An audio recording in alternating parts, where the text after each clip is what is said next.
Hi friends, ఎలా ఉన్నాను? అయితే చాలా బాగున్నాను. And welcome to my channel కబుర్లు చెప్పుకుందామా. ఇంకెందుకు లేట్, సబ్స్క్రైబ్ చేసేయండి. మరి ఈ రోజు మనం భారతదేశంలోని అత్యంత పవిత్రమైన శక్తిపీఠాలలో ఒకటైన కంచి కామాక్షి అమ్మ టెంపుల్ గురించి తెలుసుకుందాం. ఈ ఆలయం కేవలం ఒక దేవాలయం మాత్రమే కాదు, శ్రీచక్ర ఆరాధనకు కేంద్ర బిందువు, వేల సంవత్సరాల చరిత్రకు సాక్ష్యం, ఎన్నో అద్భుతాలకు నిలయం. ఈ వీడియోలో స్థల పురాణం, ఆలయ విశేషాలు, శ్రీచక్ర రహస్యం, ఇక్కడ జరిగినట్లు భక్తులు నమ్మే విశేష సంఘటనలు, అలాగే ఈ ఆలయానికి ఎలా వెళ్ళాలో పూర్తి వివరాలు తెలుసుకుందాం. ముందుగా ఈ టెంపుల్కి ఎలా చేరుకోవాలో తెలుసుకుందాం రండి. కాంచీపురం చెన్నైకి సుమారు 75 కిలోమీటర్ల దూరంలో ఉంది. విమాన మార్గం ద్వారా మీరు వస్తున్నట్లయితే సమీప విమానాశ్రయం చెన్నై ఇంటర్నేషనల్ ఎయిర్పోర్ట్ ఉంది. రైలు మార్గాన వస్తున్నట్లయితే కాంచీపురం రైల్వే స్టేషన్ వరకు రైళ్లు అందుబాటులో ఉంటాయి.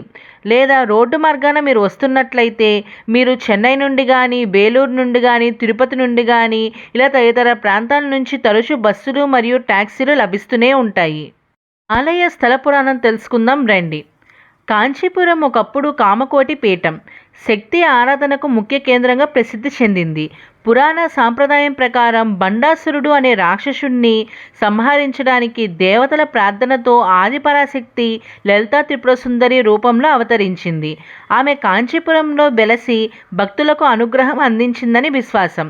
మరో సాంప్రదాయం ప్రకారం సతీదేవి అవయవాలు పడిన శక్తిపీఠాలలో కంచి ఒకటి అని కొందరి భక్తులు భావిస్తారు. అయితే వివిధ పురాణ గ్రంథాల సాంప్రదాయాల్లో శక్తిపీఠాల జాబితాలు భిన్నంగా ఉంటాయి.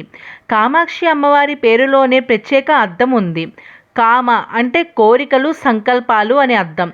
అక్షి అంటే కన్ను అని, అంటే తన కరుణా దృష్టితో భక్తుల కోరికలను తీర్చే తల్లి అనే భావన. ఈ ఆలయంలో అమ్మవారు పద్మాసనంలో యోగశక్తి రూపంలో దర్శనమిస్తారు.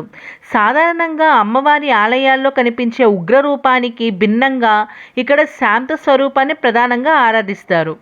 ఆలయంలో ఉన్న శ్రీచక్రం గురించి తెలుసుకుందాం రండి. కాంచి కామాక్షి అమ్మవారి ఆలయంలో శ్రీచక్రానికి చాలా ప్రత్యేకమైన స్థానం ఉంది.